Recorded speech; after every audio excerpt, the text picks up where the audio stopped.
Hey, true believers, Englentine here with another weekly countdown of comic books sold to readers. Comicron, great list, but that tells you what the comic shops are ordering.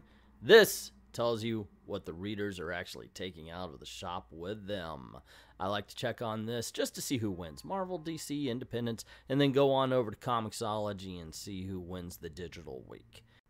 These are the shops that contribute to this little list here, so by all means, when you're in the area, go on over, check them out, maybe buy something, and don't forget to support your local comic book shop. So, without further ado, let's get down to it. At number 10, we have House of Whispers, number 1. Number 9 brings us X-23, number 4. League of Extraordinary Gentlemen, The Tempest, number 2, is at number 8. The Flash, number 54, comes in at number 7. At number 6, we have Superman number 3. Infinity Wars number 3, though, comes in at number 5. And Catwoman number 3 at number 4. Amazing Spider-Man number 5 comes in at number 3. Coming in as the runner-up at number 2 is Detective Comics 988. And the number 1 hard copy comic sold to readers is Fantastic Four number 2. I don't know if I would put it at number 1, but Fantastic Four was pretty decent. You can find out what I thought about it. I'm doing a Marvel review video. It's coming out next, so check that out. Otherwise, what I noticed was, wow, there's a lot of number 3s here, isn't there? Anyway, as far as who won, you have Fantastic Four, Amazing Spider-Man, Infinity Wars, and X-23 all representing Marvel. And as far as DC's concerned, you had House of Whispers, The Flash, Superman, Detective Comics, and Catwoman. So it's 5. So, yeah, we got 5-4 DC's favor with 1 independent, which was League of Extraordinary Gentlemen. All right, let's see what the comic shops had to say about this week's countdown. Wow, FFF wrote a long entry. That never happens. Anyway, Fantastic Four is back on top at the number 1 spot in our FFF Weekly Top 10. Infinity Wars and Amazing Spider-Man also managed to outsell Bendis' Superman and Detective Comics. It's been a while since Batman hasn't been on top, but somehow Marvel has found a way to get people to care about their comics again. Mystery Science Theater 3000 sold well for its first week. It was definitely one of those books that had some people who have never been in our stores stop in to pick up issue number 1. Hopefully they come back for 2 through 4. To DC's credit, their numbers have been consistent in our store, and if a book sells well, it will keep doing so for a while. Flash, for example, went through a lull where some readers dropped, but soon enough it gained a few either new or returning readers back. So while Marvel is on top for the moment, only time will tell if they can keep readers like DC has been able to do. So is this a matter of gimmick over substance? A new number 1 for Fantastic Four, bringing them back, will it keep them? You know, I mean, Nick Spencer just rebooted in Amazing Spider-Man, the new number 1.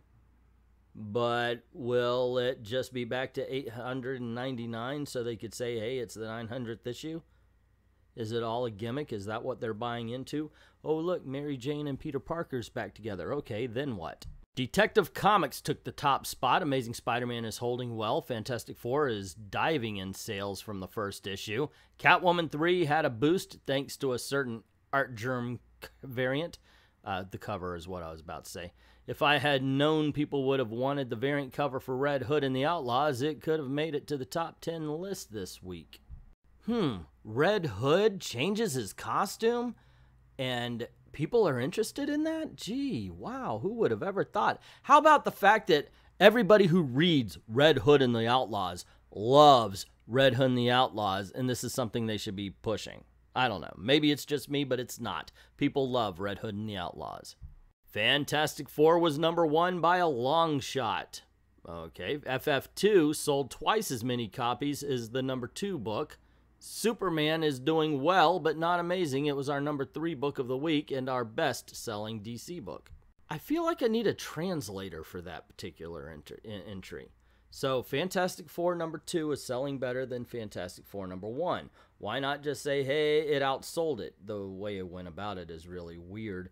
Now, I said that Superman number 3 isn't doing very well, but it's their number 1 DC comic. Plus, it's the 3rd book that they had, so their sales aren't doing well at that shop. Nice, strong release week has given us a solid mix of Marvel and DC titles in our 10 bestsellers. At the very top spot, we've got Amazing Spider-Man number 5, tied with Detective Comics 988. Newer series Catwoman and the Fantastic Four revival are both maintaining strong sales. We've got a lot of the DC usual suspects scattered throughout the bottom half. Superman, Wonder Woman, and the Flash. Meanwhile, Infinity Wars continues to hold readers' interest with its various cosmic exploits. Why do I get a cosmic feeling that this comic book shop owner couldn't tell us any of these cosmic exploits that are happening in Infinity Wars?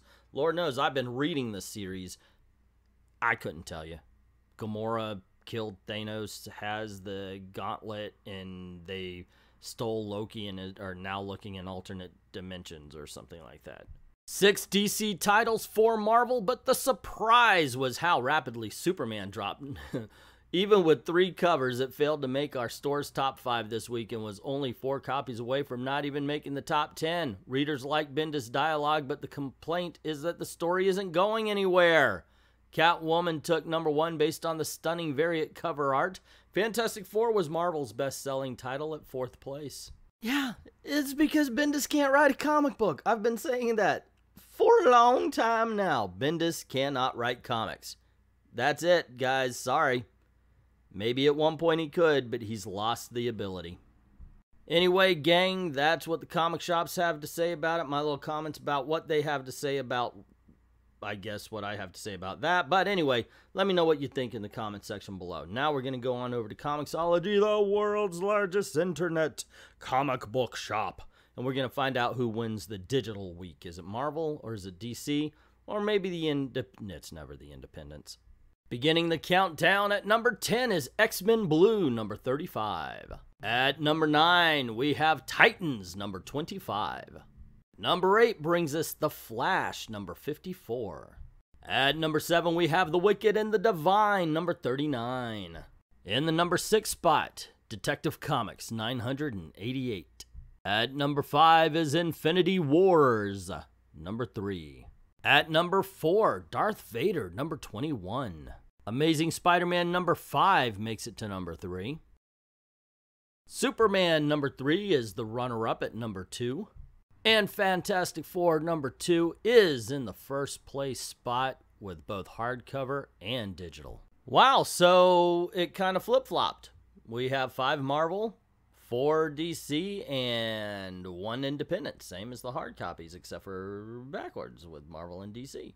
So we go into the back 10. I can't say that properly for some reason. We go into the back 10 with Marvel in the lead, 5-4, which does not bode well for DC because Marvel usually owns that back 10. But DC ties it up, 5-5. Number 11 is Wonder Woman number 54. It's now 6-5 DC's favor as Red Hood and the Outlaws takes the 12 spot. X-23 number 4 comes in at number 13 and the score is 6-6. Marvel DC tied. 7-6 DC's favor. Hawkman number 4 comes in at number 14. 7-7 Ms. Marvel number 34 hits the 15 spot. 8-7 as Runaways comes in at number, well, we're on 16. 8-8 as Catwoman number 3 comes in at number 17. 9-8 Domino number 6 comes in at 18.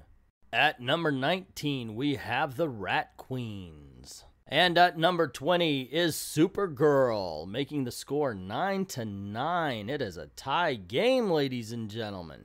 That happens on occasionally. Well, you know, whenever you have any kind of even number of Image Comics or independent comics in there. Now, if you want a clear winner, if you want something that goes, hey, I want to know. So the next one would have been the House of Whispers, number 1 at 21. So if you need a winner, I guess you could go that. But no, it depends on how far you go because Champions is right after that. But wait, Then you got Plastic Man number 4, and then Old Man Logan. It does this all the way down, I swear to gosh. Not all the way, but yeah, anywho. It's a tie game this week. Sometimes it happens. I don't know what to say. I think it's kind of interesting that it does seem that Marvel is getting better, in all honesty, as far as storytelling is concerned. If you're looking at the page, Marvel's doing pretty good. If you're looking at Twitter, not so much. I look at the page. But that's just my opinion. What is yours? What do you think of the countdown? What do you think about the fact that, yeah, Marvel does seem to be getting better? The books are improving. They really are. So what do you think about that? What do you think about the fact that readers seem to be more interested in Marvel these days? And it is creating, in my opinion, a better comic book shelf for it. Let me know what you think in the comment section below. Also, if you like this video, you want to see more, click like, click click shelf, click share. That gets word about the channel. And also, don't forget to hit subscription and that notification bell so you don't miss anything. Cool things that happen around these parts. Also, this is the way we're trying to make a living. So if you don't mind helping out the channel, go on over to Patreon. Drop $1 in the till. It's less than the price of a candy bar, and you can help us make videos for you. I'd like to thank everybody who has already done that. And to everyone, all of the true believers, thank you very, very much for watching.